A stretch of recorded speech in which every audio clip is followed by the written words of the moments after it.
परमेश्वर के धन्य नाम की महिमा हो। प्रभात मनन के सत्र 1401 में आप सभी का बहुत ही विनम्रता के साथ स्वागत करता हूं। आइए आज का मनन के लिए हम पढ़ते हैं पहला तीमुथियुस अध्याय 6 पद 9। पर जो धनी होना चाहते हैं वे ऐसी परीक्षा और फंदे और बहुत सी व्यर्थ और हानिकारक लालसाओं में फंसते हैं जो मनुष्यों को बिगाड़ देती हैं और विनाश के समुद्र में डुबा देती है। कल हम लोग मानुषिक संतुष्टि के 3 चरण पर संक्षेप में मनन किए थे। उसमें प्रथम 2 अर्थात अनिवार्यता की पूर्ति से मिलने वाली संतुष्टि और आवश्यकता की पूर्ति से मिलने वाली संतुष्टि, दोनों अपने अपने जगह में बिल्कुल सही है।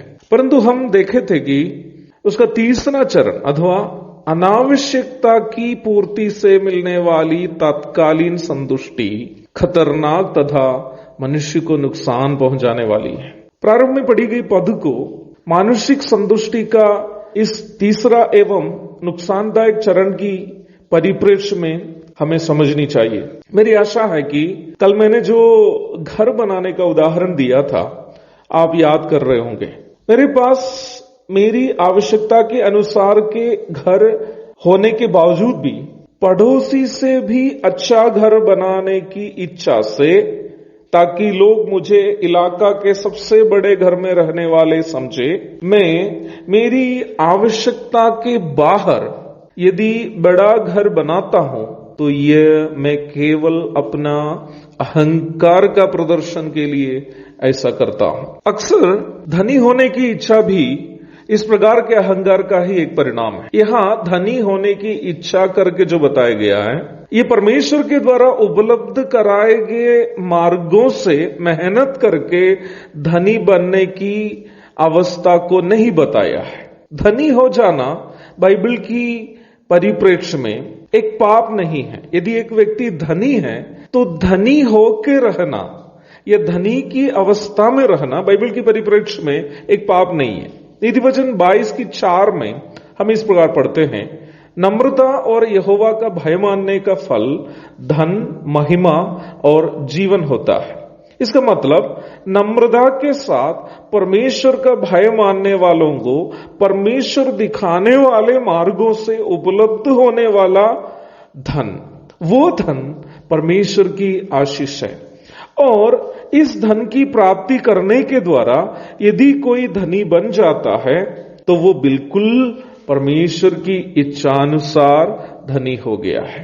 धनी बन जाना और धनी होने के लिए चाहना दोनों में अंतर है। परमेश्वर के द्वारा उपलब्ध कराए गए माध्यमों का उपयोग करके एक व्यक्ति धनी बन जाता हो तो ऐसा हो जाना बिल्कुल वचनानुसार है। परंतु किसी भी माध्यम से धनी बन जाने की मानसिक प्रयास बाइबल की परिप्रेक्ष्य में पाप है।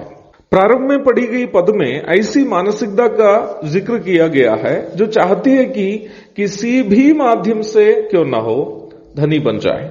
ऐसी मानसिकता पाप से प्रभावित है और वचन कहता है कि ऐसी मानसिकता हमें परीक्षा, फंदे और बहुत व्यर्थ और हानिकारक लालसाओं में फंसाती है जो हमें बिगाड़ सकती है और विनाश के समुद्र में डुबा सकती है। इस पद पर ध्यान से आप देखिएगा, 3 ऐसी बुरी नतीजा का जिक्र इस पद में दिया है जो धनी होने की इच्छा से होती है और इन तीनों नतीजाएं मनुष्य को आत्मिक रूप में बिगाड़ सकती है और उसका जीवन, ऐसा करने वाले का जीवन की बर्बादी भी कर सकती है। 3 नतीजाओं को वहां दिया है, उस पर ध्यान दीजिएगा। पहला है धनी होने की इच्छा परीक्षा में फंसाती है। दूसरा है धनी होने की इच्छा फंदों में फंसाती है। तीसरा है धनी होने की इच्छा व्यर्थ और हानिकारक लालसाओं में फंसाती है। प्रभु दया करे तो इन तीनों के बारे में हम आने वाले दिनों में अधिक मनन करेंगे। तब तक के लिए आपसे विदा हो जाता हूं।